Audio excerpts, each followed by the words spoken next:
première fois.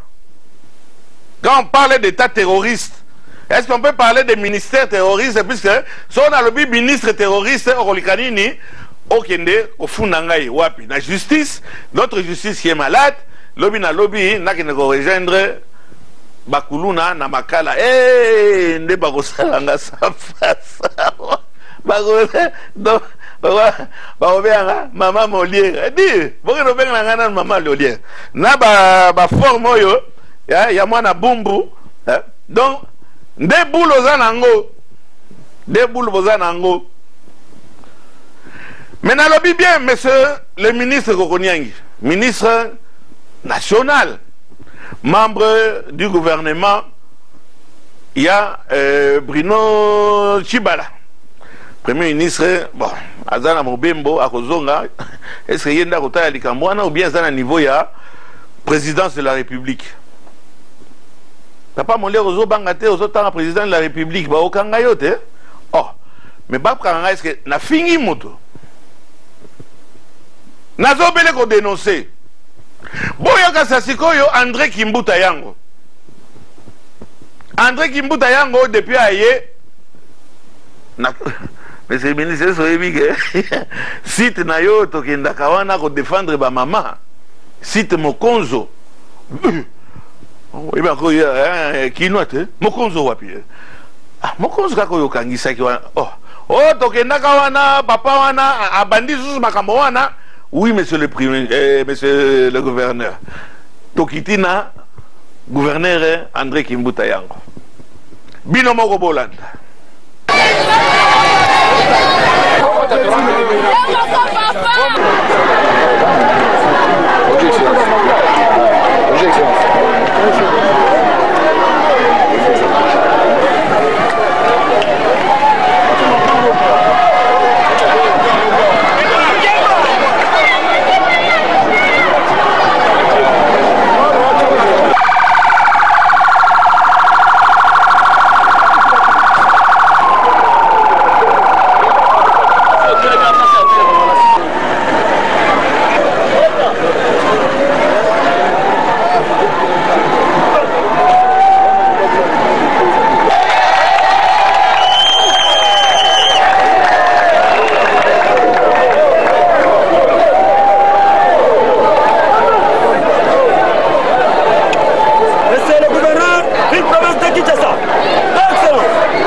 bisengo na mabele na biso. Papa Godard Mukemona, ministre de la jeunesse, toyambi yo pe malamu pe na esengo yo notable na biso wana Kingabwa. Papa Magloire Kabemba, ministre na biso ya agriculture ya mutaya bilanga toyambi yo pe malamu. Mon général, mobateli na biso, général Kassongo, toyambi yo pe malamu. Baloni, papa gouverneur, papa bourgmestre, mobateli na biso, Douglas, toyambi yo pe malamu, yenda batela biso mikolo nyonso. Biso tozali komituna. Nani azali na sima ya kosabote bokonzi ya Kimbuta oyo mokonzi ya mboka apesi ye na maboko. Kala makambo. Soki Mukonzo. Kala makambo. Soki Mukonzo. Est-ce que ye aleki Joseph Kabila oyo apesaki Kimbuta mosala?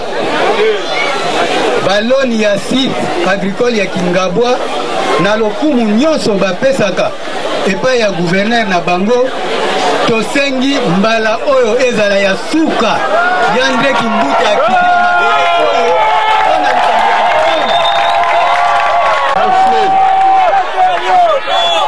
la maman pour Sanza na bino na bangi na bino la maman da papa maraîcher mbote mingi na bino la jeune Kingabwa mbote mingi na bino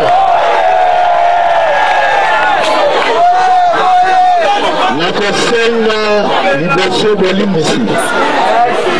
bolimbisi na ndenge banyokolo bono po bapanzakisa kogenga na kufi yangwana batangazatanga bakombo soba mokonzo soba nani me mokonzo yana tilela makala te wambemi mpenza ke ngai ekomela mokonzo alonginga wana mokende kufuka yango nasenga bolimbisi na dérangement na ndenge akende okosa ministre ya gouvernement central akokosa ye na bamikanda lokuta oyo tolakisa deja na baparquet que c'est un ancien agent ya affaire foncière alingaki atriche tolakisa moleli na ye makambo esila mais cette oyo marécageux lera mbona tomona ndenge ekomaka oyo moto vraiment bongo esalaka oyo mosalopango oyamba bawana peut-être pas miboko kozwa oyo tosala plan ya ville ya Kinshasa na kati ya miboko soki oyo ekomami mwa plan ezali mpona bamama na bapapa maraîcher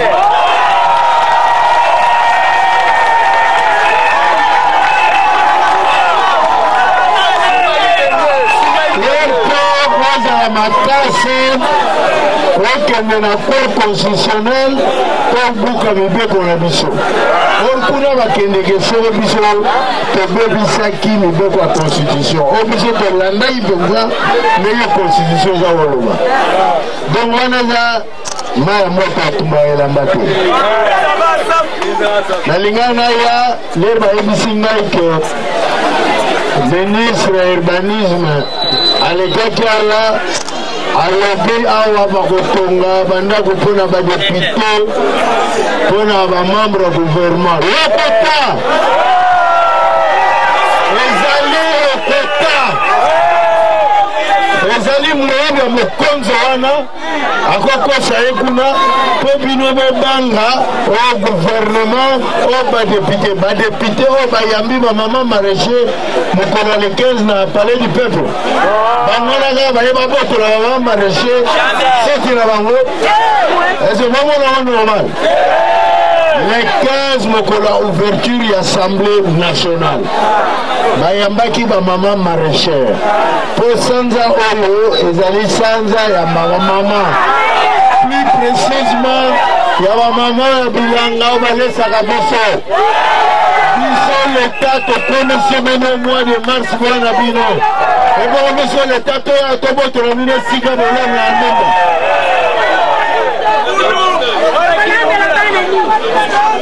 Naya kiaka apona ibsabino etumbana zanga wala batumolinga na luka ye atambola likolo kaso na sena ozongisa ye na makala nini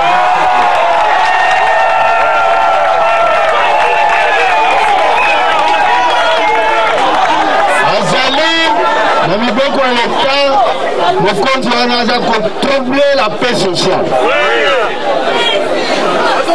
Akoki kona kodérangera batata bamama boye te akone nani général aza kolokanga nalingi dans 62 heures plus tard mokonzi wana nakangama lefo akangama donc bamama bapapa naye korasole bino bosala mosala ya kolesa biso ndunda na kimia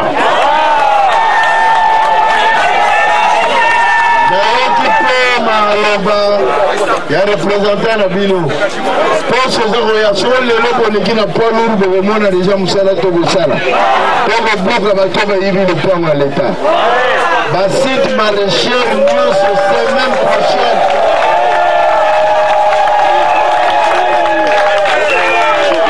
bandeka mokonza bayibi mabele na boulevard na poids lourd nyonso toza récupéra ngo le ici, si tu as la boca la table d'otage.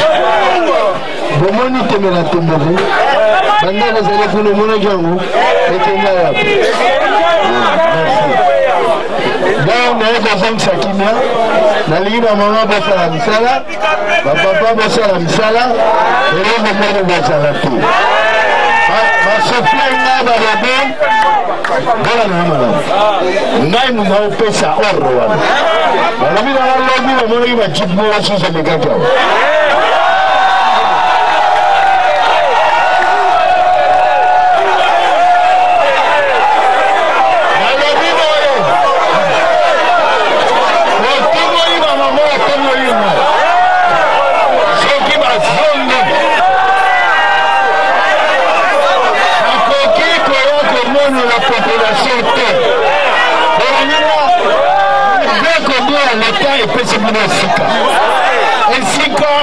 Les années, il y a l'État. Il y a chef coutumier, Mazaration, on va venir.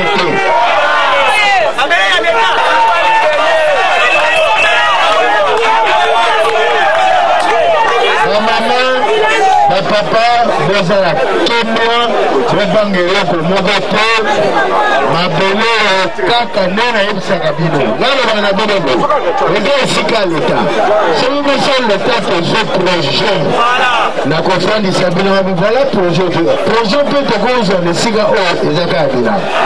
Par exemple, ton zone, les Chinois, les Japonais, les Coréens, les Bassabilans, ils retenir bino. Nous ne pouvons pas faire. Là, nous avons $1,000,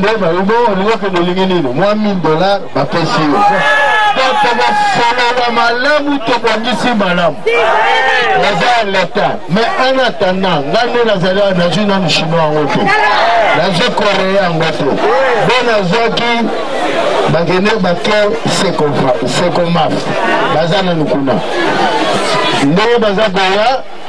c'est un truc d'ailleurs, tu vas relaxer avant de relaxer pour couper na bino. Obitala toza na besoin de développer projet à boya. Corona surtout bon so de nini boya. Dès nous dans les erreurs de commune de Bassali. Bon ça salaire na soka sanza kapo beaucoup la balle. Bon on dit bien papa na ngina ngate.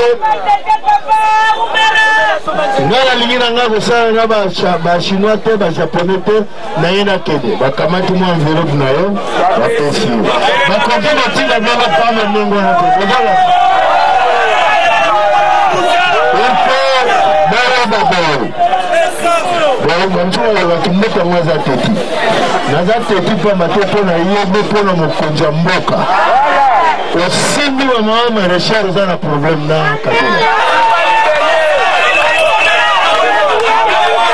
osimbi wa mama maréchal oza na problème na katela kaka so baboni yo nani tala balingi babetela site boy nani yango lobi remaniement longo gouvernement ezala bablage te mpo nayebi ke mokonzi ya mboka alingi batushe na bamama maréchal na bapapa maréchal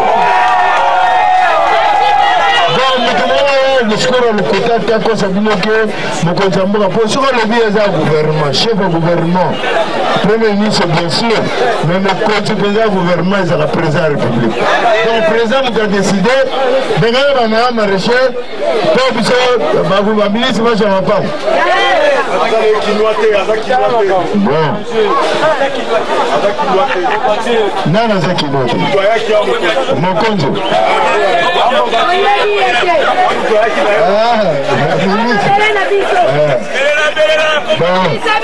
sikoyo kimia asala ya moto ayemi makomango ndenge ezalaka te alinga ameka aza zu mokanda na nasala komele na biso bablage wana esila mpenza bopesa bango mokanda na komelaki koko liengeli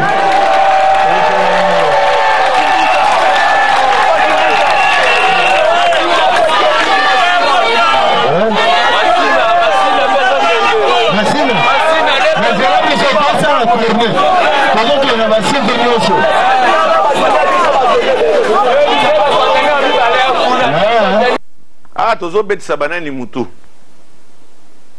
ville ya Kinshasa ezali ville André Kimbuta ville ya Kinshasa ezali ville ya Kasongo Silvano la ville de Kinshasa olingo sa likambo il faut nécessairement obligatoirement à moins que vous avez respecté André Kimbuta te loka bomoni kama balabala et wa libanga aussi un gouffre ibanga zara ningo na certainement bien et puis na boy kama pembeni mais balingo saka na gouverneur de la ville de Kinshasa yende numéro 1 azali awa yo ke yo moko na ba soda o réquisitionné na bana ya mokonzo papa na ye gouverneur atia qui est déjà à la disposition de la justice bakangaka papa wana na Makala au centre Sogeni Mbobé Kangole les arts Makala écoutika la Makala bana na ele lo bazu relève mais est comme empire qui est Mokonzo azali fonctionnaire moko azako sala na affaire foncière nde sika baibaka yo mokonzi ozana ndeko na olo comme ministre wela affaire foncière mo pata ces ndeko te kuna mokonzi azaki fonctionnaire na archive nanga na kolaksango na monaki wana bandi babiloko na ye wana na mapapa oya bata o babena kango musunyele kinga nani makambo eleki ngai musunya bata babena kango makambo eleki ngai nazana ba image ya mokonzo na makambo eleki ngai. Voilà un petit fonctionnaire profitant ya mboka na biso lokola justice ezate akeko senga bapesa yesoki 100 hectares etc. Bapesa yo 100 hectares ya papa na yo ya mama na yo na fingite na lingo ya bande origine bapesa 100 hectares lelo a commis propriétaire terrien comme ça un terrain amorcelé en côté cité moko ya banani ya ba médecin zali wana.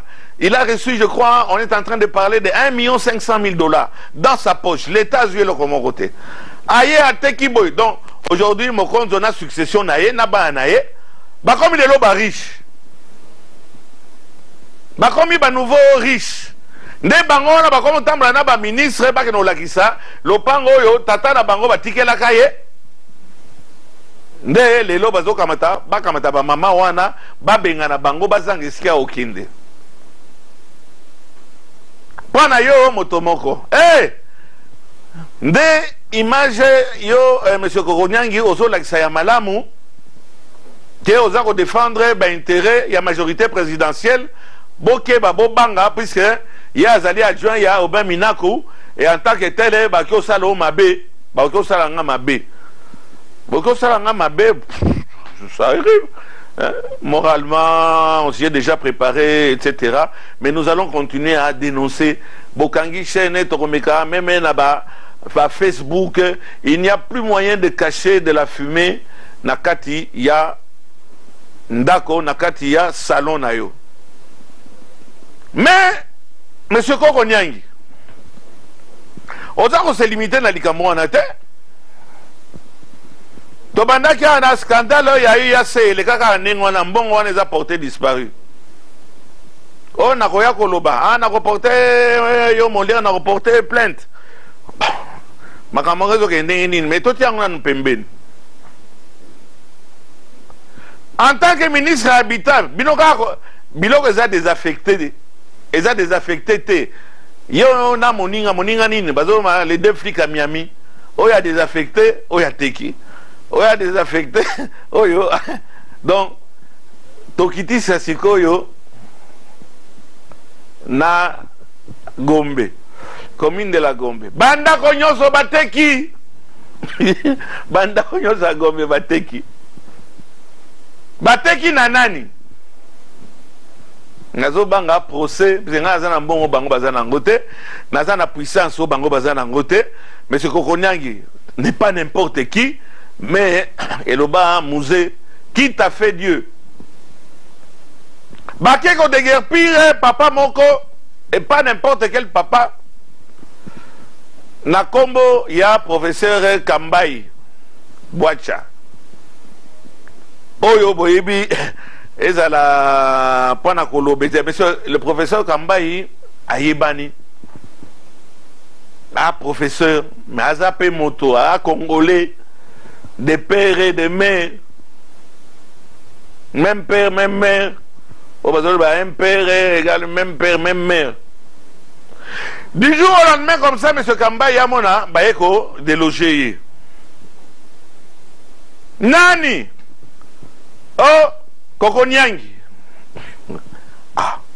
ye lisusu ngai nde nazoloba te boyoka Kambai ye moko mais comment yo ozalaki awa ndenge nini mais ngai navandi bambula naza na ngai locataire eza lisumu te nazalaki ministre nafutaka namona kaka du jour au lendemain mandat te préavis te eloko moko te baye balobi bima na kati ya ndako mais comment bango baye kaka bango moko te baye na basoda donc eza basoda ya commandant de la ville à Kinshasa basoda ya Silvano Kasongo général de son état papa Molière na bengi le général Silvano Kasongo awa mobule eza kobima baye ko déloger un professeur de l'université Silvano Kasongo bi papa koko sanga likambo wana te nayibi eloko moko te mais mokonzi baji pezali alibi nayibi eloko moko te nabenga Doli Makambo bourgmestre mais le bourgmestre baza ko déloger awa nani toloba membre enfin moto asalaki pana moto oza ko défendre ba intérêt na ye mpe oza la commune ya Gombe Doli Makambo ebi nayibi eloko moko te ayi papa Molière ngai moko babengaki susu kutu babenga na ngai na nani te oyo kotisanga makambo toke na niveau ya greffe puisque l'état azali monsieur Kokonangi l'état azali soki yo yebi yango te l'État azali nakamwa un niveau na biso ya se yo na niveau na ya likolo du haut de votre grandeur l'État azali bokosilisa bato nyonso te bokosilisa papa Molière te puisque atanga makambo boza kosala c'est du terrorisme dans un État bananier. Le président de la République de l'État État bananier. Comment voulez-vous, sans un document d'expulsion de la justice? Oh, constitution. Sans un document de la justice, sans huissier, sans être accompagné par les éléments du commandant de la ville de Kinshasa, il n'y a que lui qui peut déguerpir. Tobandi au monde à Sassiko, déguerpissement et comme même PM. N'allez à papa n'a prévoté militaire, c'est ce qu'on va bien en police militaire. Qu'est-ce que vous venez faire dans les déguerpissements? Auditorat militaire, combien de fois Nassina Bengi Mokonzi, général Pondé, mon général Talabazo de Guépi là-bas. À côté de Batou, et ça, la police. Et de tel agissement, ça continue.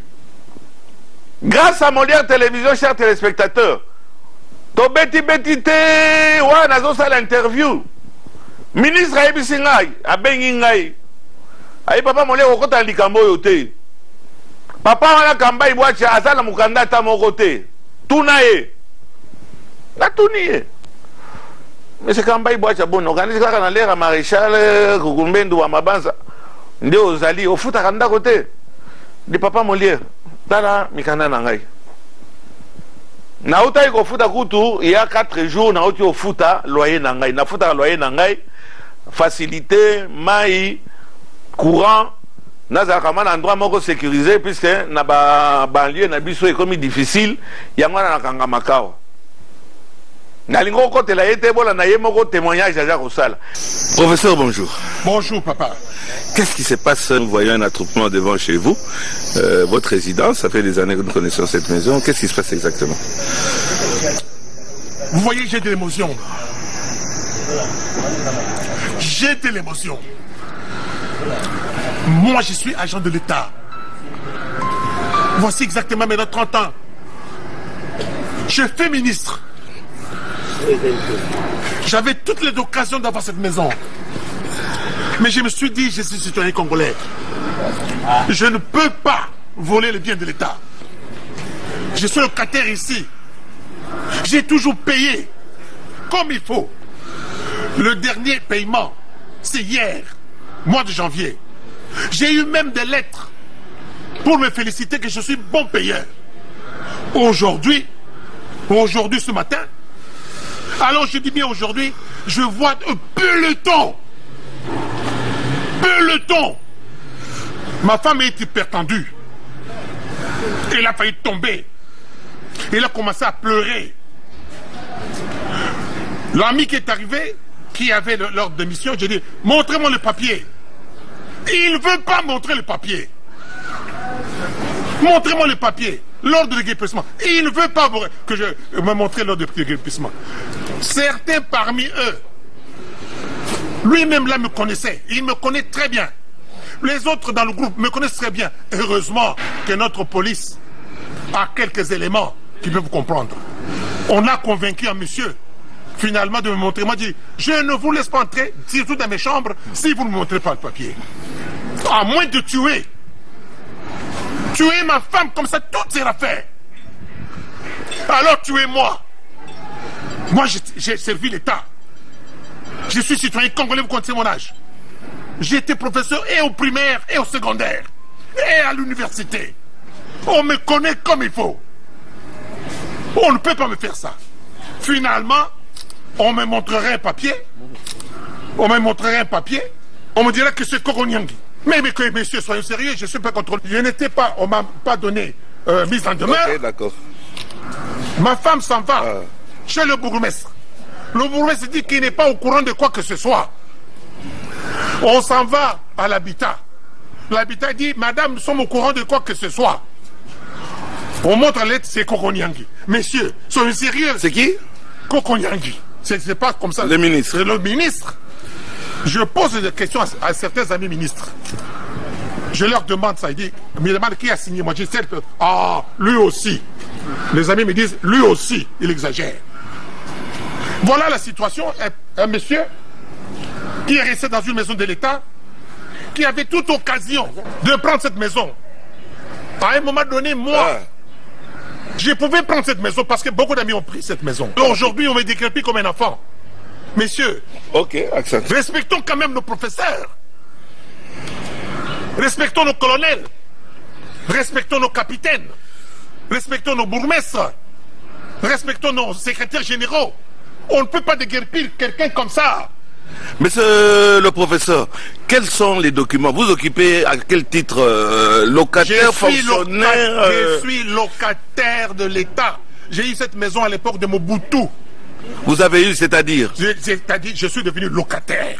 On a demandé à l'ancien ministre, c'est le président Mobutu lui-même qui donnera l'ordre, comme il a donné l'ordre à tout le monde, que nous devenions locataires de l'État. On a signé. Et vous êtes en ordre concernant le loyer? Le dernier paiement date d'hier. Oh, j'ai eu une lettre me disant que j'étais bon locataire de l'État. Messieurs, je ne veux pas aller plus loin. Je pouvais très bien monter à la présidence de la République pour me plaindre. Mais pourquoi aller intéresser le président de la République pour des banalités? Avez-vous un préavis si vous êtes locataire? Pas du tout. Je n'ai jamais été en état de préavis. Jamais. On ne m'a pas notifié. Sauf le bourgmestre qui a été notifié. Et on lui pose la question, il dit je ne suis pas au courant. Doli Makambo. Mais oui, Doli Makambo. On a adressé la lettre à Doli Makambo. On pose la question, Doli Makambo dit je ne suis pas au courant. Messieurs, on ne peut pas mettre toute une famille en danger comme ça. Ma femme est tentée de croupir des morts. Soyons sérieux. Vous voyez un peu notre âge?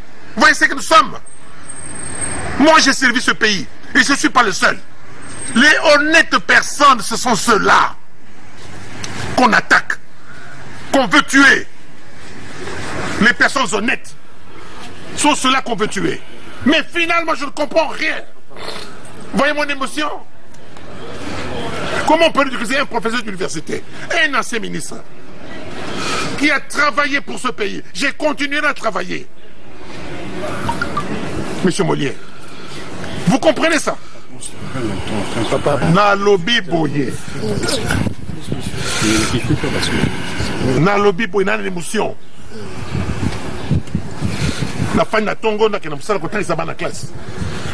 Na kena ba thèse doctorat ya ko défendre na bana classe. Na université. Madame a téléphoné ngai, abi ba militaire ba tondi libanda. Na ba camion. Na ndenge balataka. Ba ina mission na bango. Bango ngandi ba problème te. Na telle la fenêtre camion. Déjà au fond de porte. Ba komiko kota na danda ba ko déguerpir. Ngabi kamoni na kiti. Ba bisinga ba bien voilà. Ba yebana déguerpissement. Ngabi déguerpissement. Maintenant na tina te déguerpissement na zeli en ordre moi. Na kiti na tuni chef ya peloton na bango. Abi biso sa musa na biso. Ayi binga bien. Mais le roi n'a aïe oui bangaïté. Aïe binga bien, mais le roi quoi bangaïté. Si manango n'a insisté, à bon aïe. Ou à pire de démission. Ou à bien de préavis. Maman kamati voiture à Kenangwe pour l'habitat. Habito et bil kambo yote. Professeur, non, il était. À Kena, pas bourgmestre. Bourgmestre habito et bil kambo yote. Tu as insisté. Na katia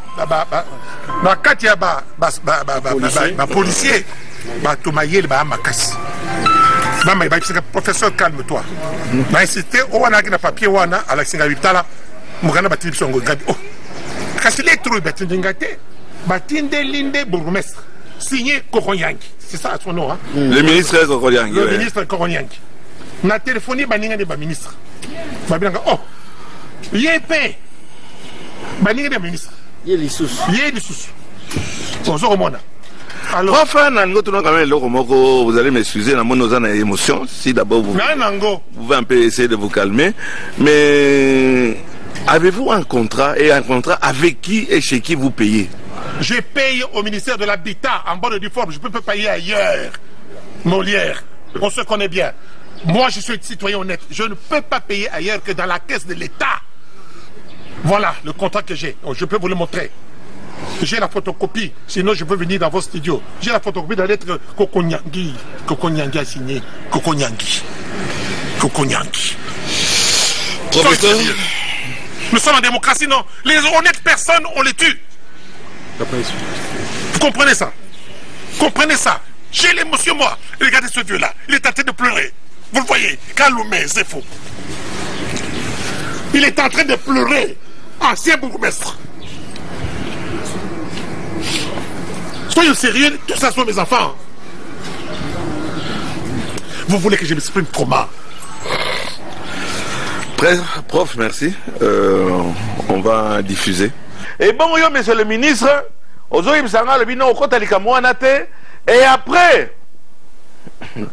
et après, chers téléspectateurs, Mokonzi, monsieur le ministre Kokonyangui, aïe bon, ce n'est pas grave, lokola, olungo sala makelele, papa wana, lokola yebanipe, problème ezate. Ah, nazo zongi se kuna. Oh, Dieu, Dieu, Dieu de ta grandeur, Dieu, ozongi se nengwana, odologe, moninga na o professeur. Incontestable. Vous voyez pas incontestable. Et puis on lui dit, bon, du haut de ma grandeur, bozongi ça y est, nakoluka motomosusu. Wana bengana, puisqu'il y a une loi na ministère Oya Habitat et Makamezo les Kakuna. Une loi qui dit ceci, le ministère de l'urbanisme, il y a l'article numéro 15 alinéa 8 qui dit que à tout moment il y a un ministre qui est au Kamata a réquisitionné ndako ya locataire. Wana Mr. Moko Boye, Aouti Kivu, Aouti Turi, Bakamata, Bavanse na Katia, Bavanse na Katia, Ndako Wana, donc, Baye Wana Zaso Babeti, Fiko, ah, Kamba Iwacha, Nakomo no Wana est suspect, allez, dehors! Tout ça, il m'a créé Kamba Azongi. Tolongo Wana Toke Susu, Bake Paya, Maman Moko avandi na Safoutier numéro 25, Maman Mariam Makonga. Maman Makonga, hein? Mokonzi Moko Aouti province, il faut avoir un anda qu'on a eu, lobby, Bibisa déjà bilo qu'on a eu. Monsieur le ministre, c'est pas comme ça quand même que ça se passe. Ata aux autorités, aux qu'on finit sa majorité. Batumi, basa au croire là. Moussala o neye bozo kenesika bozo me mabiso, mais pas avec des agissements pareils. Pour na ba intérêt na ba mono na bana mokonzo. Les images sont là. Na neye tozo kanyamu na message ça vérifier. Oya o ba dire imputation dommageable. Ba bi na ba 500. Bozo boza na dossier monsieur le ministre Kokonyangui. Dossier Sokopao ezanini. Baloba ke ba ministre moko ba désaffecté ba kabeli bango ba ndako côté kuna suite nango eza nini et longo wana ekeli sur na site mokonzo ils ont chassé des maraîchers lokuta André Kimbuta zawana tanga kozala gouverneur de Sikawana André Kimbuta yoza ministre national ye azali gouverneur na biso ana olinga été yepe andimi bolande moko andimi defi wana osimi wa mama Richard za na problème na Katuna osimi wa mama Richard za na problème na Katuna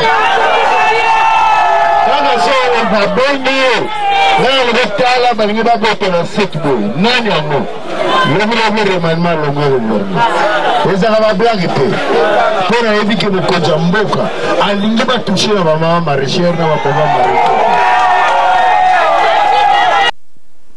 Au nom de la population, il n'y a pas lobby au nom du président de la République.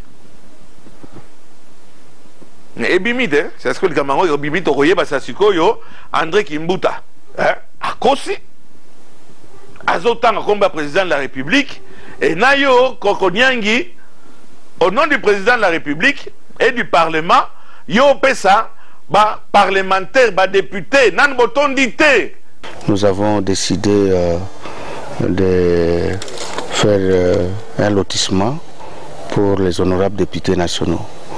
Les 500 députés nationaux sans distinction de parti ou quoi, opposition et majorité, comme ils ont travaillé pendant longtemps, ils ont fait une production parlementaire extraordinaire, ils ont droit d'être récompensés en termes de fisc d'une parcelle ici dans la ville de Kinshasa. C'est ainsi que nous, comme nous sommes sortis des entrailles de cette chambre-là, nous avons décidé sur instruction du président de la République pour la cohésion nationale d'attribuer, de faire cette concession ici que nous proposons que ça sera appelé cité parlementaire Kombokisi par honneur à ce vaillant député qui nous a quittés et qui a rendu de loyaux services à la nation.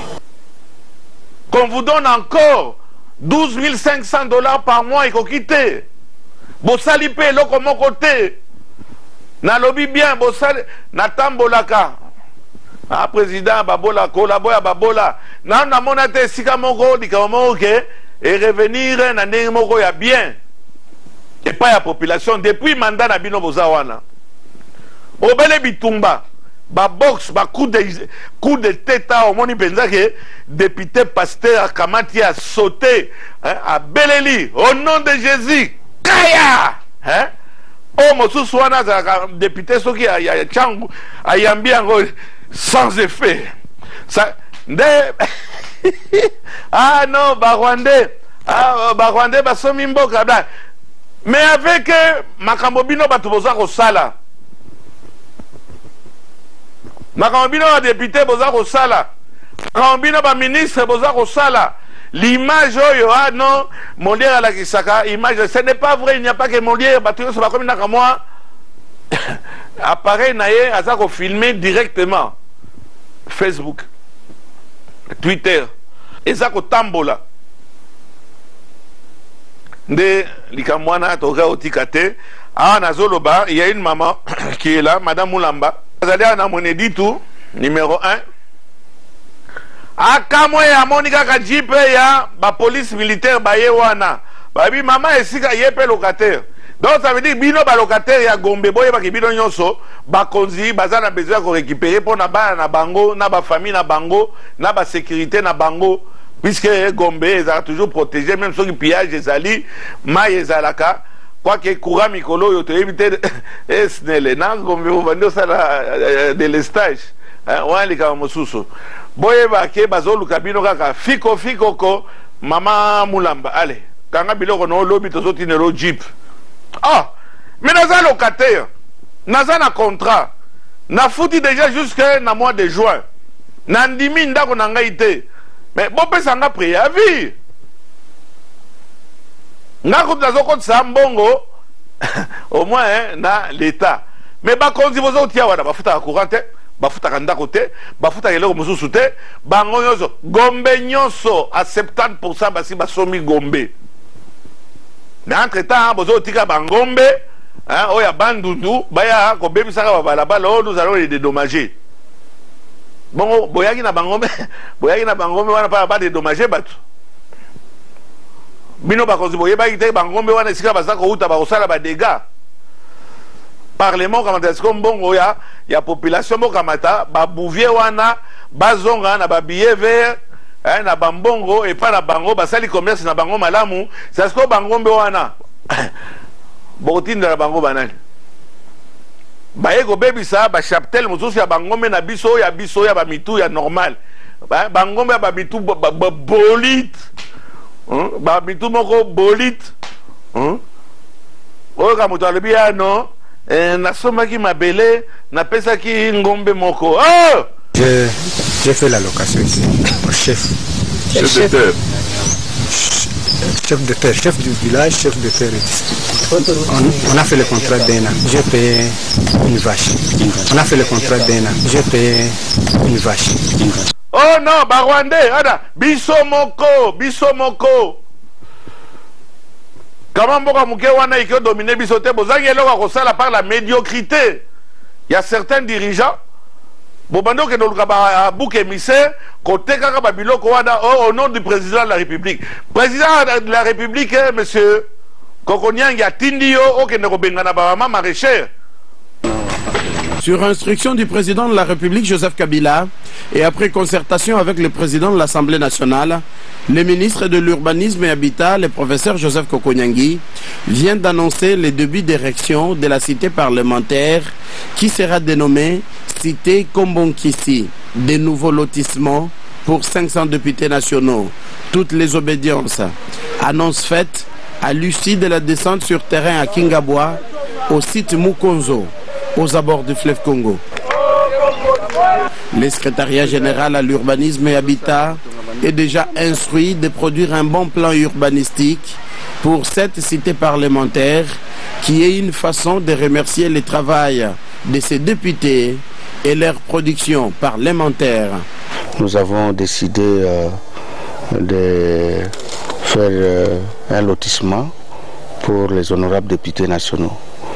Les 500 députés nationaux sans distinction de parti ou quoi, opposition et majorité, comme ils ont travaillé pendant longtemps, ils ont fait une production parlementaire extraordinaire, ils ont droit d'être récompensés en termes fiscaux d'une parcelle ici dans la ville de Kinshasa. C'est ainsi que nous, comme nous sommes sortis des entrailles de cette chambre-là, nous avons décidé sur instruction du président de la République pour la cohésion nationale d'attribuer, de faire cette concession ici que nous proposons que ça sera appelé cité parlementaire Kombokisi par honneur à ce vaillant député qui nous a quittés et qui a rendu de loyaux services à la nation. Voilà. Monsieur le gouverneur, la générale, mais ministre Moko, on dirait Azako minimiser yo en tant que gouverneur de la ville numéro 1.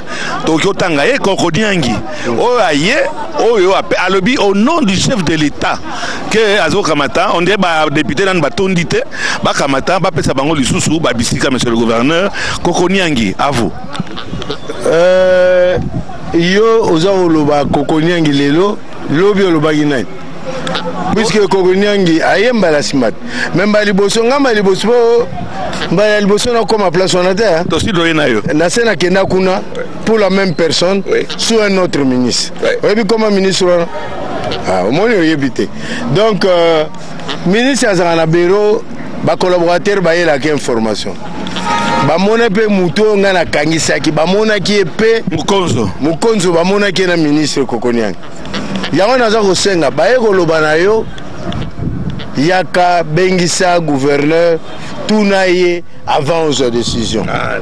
Soka yake pa na biso alinga yebake mutu wana tokangisa ye po mikana aza nango ya lokuta. Et puis eza pasi koyoka ke na kombo ya chef de l'État. Wana kokosa bino ngana yebi mokonzi mboka bien. Makama sita ba mama maraîchère mokonzi tinanga na batelango. Non, makama lukuta Kokoniangi. Alukuta. Nga lobi na yoka ki Kokoniangi te. Ngana yoka ki responsable. Mokonzi mboka akoki kotinda jamais basala ngo.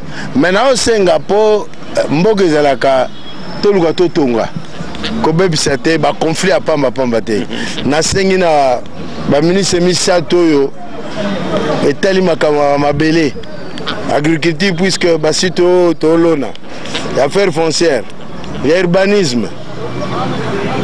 Bayato solola. Parce que matière en haut, bazozo ba décision ba moko eza na mukanda lukungu ba une constitution ba matière concurrente. Donc il faut faire dans la province bo solo en province bo yora likamba osala. Ba on ba osala d'une manière unilatérale. Bazape na ba ministre provinciaux chargé dans la même matière. Tinda benga ministre provincial aya bosolo botala likamo mais boye bakuta nanga kaka boye bakokutana nga mpona kotika bango te banyokola bakinois. Voilà. Lokola yo tangi, ça va. Ekoyebana. Ekoyebana. Tu es président de la République, n'est attendi yo. Mais de l'autre côté, l'andapé,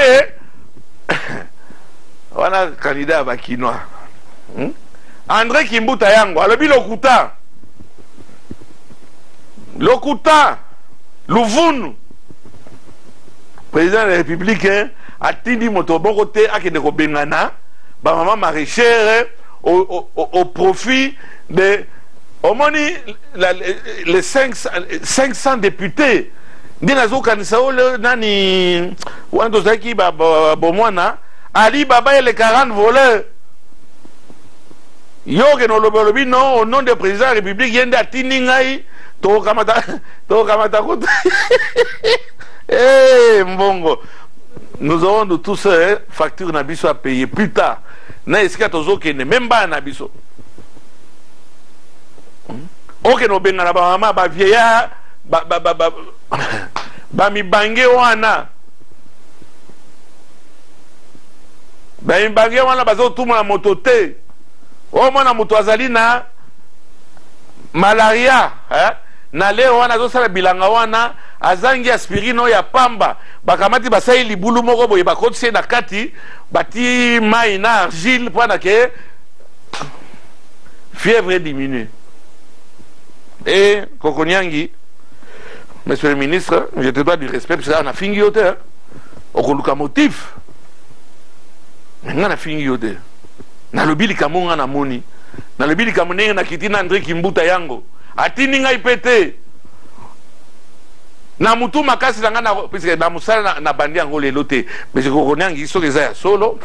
So que na justice, so que c'est un droit de, mais au quoi intimider ngai ata na likamoko te puisque aux alliés ministre, on le devient et le bas musée qui t'a fait Dieu, on le devient et au kende et motomusuza koya wana mais tika ko terroriser ba population. So ina lingo ta ba dossier wana na intérieur makamone inezo salema.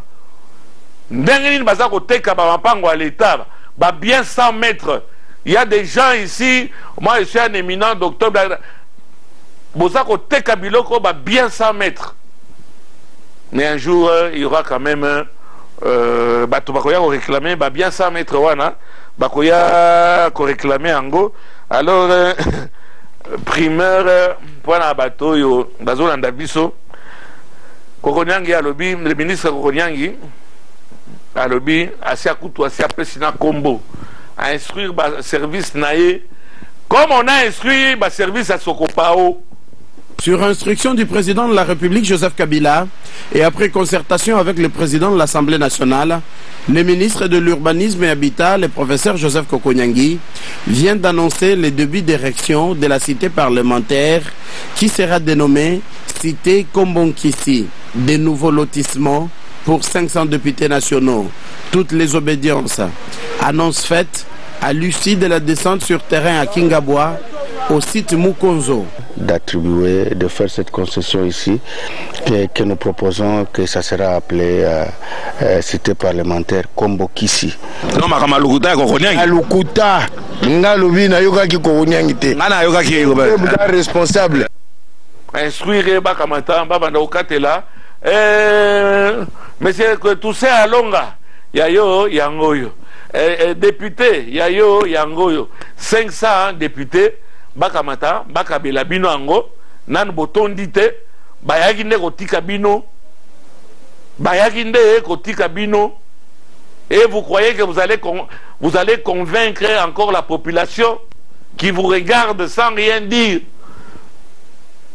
Population Bazaloko, là, au moni ballon, un paiement qui pompe pas. Ouf, ouf, ouf, ouf, pic, brrr. Balobi non appelle Sango Kombo, il y a député Kombo Kisi. Cité parlementaire Kombo Kisi. Kombo Kisi, paix à son âme. Boko tout la papa wana dengeni ni yasi ya kufinaye. Yo so za besoin que ba pesa yo lopango. Sala ngona Kombo ya na évité mon frère tiens on a des Nikambai. tiango na kombo ya Thomas Lokozo da parlement quand ba makambo ezanga tina bozakolo on ne voit rien. Président Lobaki yango le président Kabila bobo ça la socialité mais social les a intéressé binoté to gira quoi to kumisi à l'unanimité décision mokonzi azui pour à honorer le vieux Simaron Massia na 80 ans naye à Lembi bakamadi ke mushi bakamata ba pesa kombo ya Lutumba Simaro nous avons besoin d'un acte social mikolo yo bino boko sala ba acte social boko sala était bo bandaka kana période bo banda ko bengana ka bato ba mama o bazana bana ba koko ba kokolo ne politique ya monsieur Koko Nyangi. Monsieur Koko Nyangi, il y a rien de personnel na yo nangai to da eloko mo personnel te to solo laka na luka rapport ya ministre te na zoluka musala te na bundaka na likamona ngao ya babola tala Molière na se na komo okima moto atali justice eza kosimba te papa Molière leo na tongo lisusu babomelinga mwana il y a 2 ans bakonzi bazate mama okendeki na la police te okendeki na justice te libazo seranga $100 baba bimisa mokanda nakende okunda mwana na ngai mwana azapi azala kati ya morgue papa Molière na ya papa Molière akomi kunda ebembe. Mais bino ba ministre bozawana journée de la femme chers compatriotes en ce jour mémorable mawa mingi élection ezakoya bakotuna bino moko na moko osalaki nini premier mandat osalaki nini deuxième mandat osalaki nini oyelanga lisusu t-shirt. Affaire à suivre. Naozala candidat, na annoncé. Naozala candidat. Chers téléspectateurs, Mamamingi, monsieur le ministre Kokonyangi, Tokotala, gouverneur à l'Obéza à Lokuta, Wana au Telema, il n'est pas au Telema. Peut-être Tokotala n'a pas plus populaire. Mais nous allons pas le problème de popularité. Nous allons puisque Bonima qui mandat, Bonima qui bossa la missa na bino, et bisoto monato betra bino maboko. Bokalisi benza ke tozoko betela bino maboko Kokonyangi ba betelo maboko nenge ozako dologer plus de 5000 mamans maraîchères ngana beteli André Kimbuta yango André Kimbuta voilà baction nenge wana monsieur le gouverneur ça okota bakaba politique na social nandimi nazala simanayo. Et sorry pour notre ami l'autre Naza na côté na été, mais bon de toute façon Molière télévisé zali chaîne non alignée ni pour l'opposition ni pour la majorité. Toza na kati Moussa na biso ko dénoncer Moussa na biso ko meka ko sunda tant bien que mal babola we baza ko ya ko tondela kanga yawa président babola bana boni baza na kati ya ba morgue bazokoka ko une histoire de fou bazo boya pour qu'il ne kunda bango puisque ba parents baza na mbongo te mais au comment on a quelque chose de bizarre après 6 mois 8 mois balobi non koro eza abandonné bokamati boke ko boa kango boke ko kunda ngo bino moko ça devient macabre. Il y a un illogisme moko makasi batwana to komo luka $200 $300 mama wana mwana yaza na kati ya frigo bakonzi beoza koyoka wana soki moyen ezali ça ne demande que $500 boye ata na mpesa na tisani parce que maman wana natali une jeune fille encore na bomeli mwana soki moninga voisin na lobi voisin azalaki te akenaki soki wapi koluka biloko akolia babambi mwana ye donc tozoloba ça fait 2 mois mwana wana za traîner na kati ya morgue ya mama yemo bazobenga lobi au hôpital de référence et soigné za na congolais hôpital de référence wana eza mouroir tozongisa nga kombo ya kala mama yemo mais babenga ngo lisusu hôpital de référence. Chers téléspectateurs, tant que bozo monanga ça veut dire nan bakangi ngai te mais to